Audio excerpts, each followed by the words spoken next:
I mean, first you lose your daddy suddenly, and then you find out that you got to dig your mama back up. It's just been devastating. It's been 4 months since their father's death, but Ellen Harrison and Judy Smith are not finished grieving.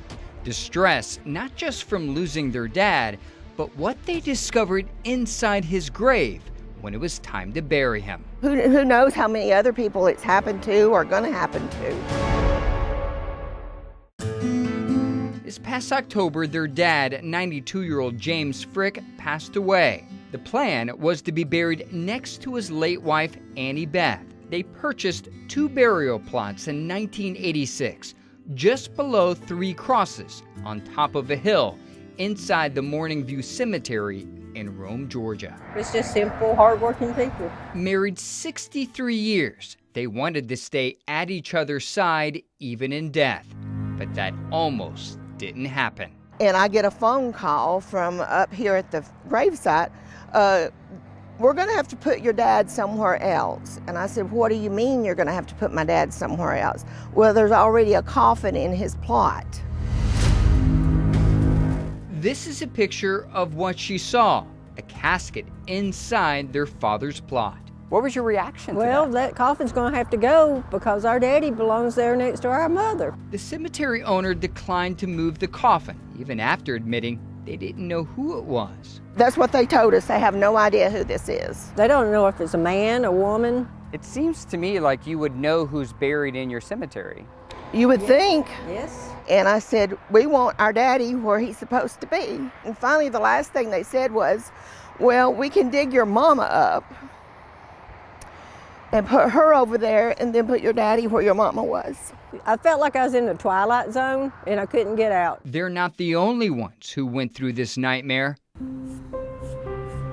Is anyone up here where they're supposed to be marked who they say they are? It happened to Thomas Kenny's grandparents too. When his grandmother Cora Lee died in 2007, he says a Morning View gravedigger also discovered an unknown casket buried in her plot next to her husband. Kenny believes a former cemetery owner is to blame. I believe that the ones running this cemetery was reselling plots that had already been sold just to line their own pocket. Oh, you just don't know the half of it. Barry Henderson is on the legislative committee for the Georgia Funeral Directors Association. He also owns a cemetery. I would say it doesn't happen frequently, but it does happen, especially a lot of the older cemeteries. While rare, the review uncovered decades of headline after headline involving people buried in the wrong burial plot in Georgia and across the country. In most cases, cemetery owners say it's an honest mistake, and they do their best to make it right. Morning View's current owners echo the same sentiment, but we've discovered one of its previous operators wasn't always so innocent. In 1991, its former owner, Curtis Edwards Sr., pled guilty to 2 counts of violating the Georgia Cemetery Act, essentially admitting to taking money from dozens of burial plots he sold that was supposed to go into a fund to maintain Morning View and other cemeteries. It's part of the state cemetery laws. 11 Alive covered the story when it happened. I paid him $25 a month. I have my Social Security disability check. And I wanted it fixed to where I wouldn't leave my children in debt. Edwards is now dead, but some believe the impact of his crime is now just starting to surface as those he sold burial plots to pass away. And there's little families can do but wait. Can the state do anything?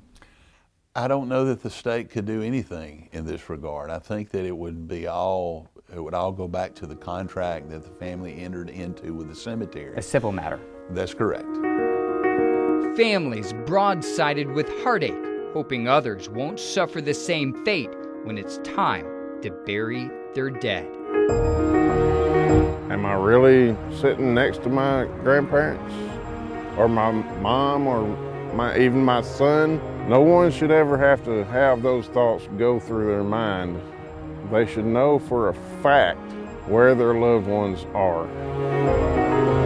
right, so Andy, does Curtis Edwards have any connection to the current owner of the cemetery? No, but the cemetery has changed hands multiple times since he owned it. But coincidentally, one of its current owners has been convicted of multiple crimes himself, from drug trafficking to battery. And is there anything people can do to avoid ending up in a burial plot where someone is already buried? Experts suggest that you need to do some sort of background check on your cemetery, find out who owns it, and talk to friends and family. We have a complete list of other suggestions in this story on 11alive.com.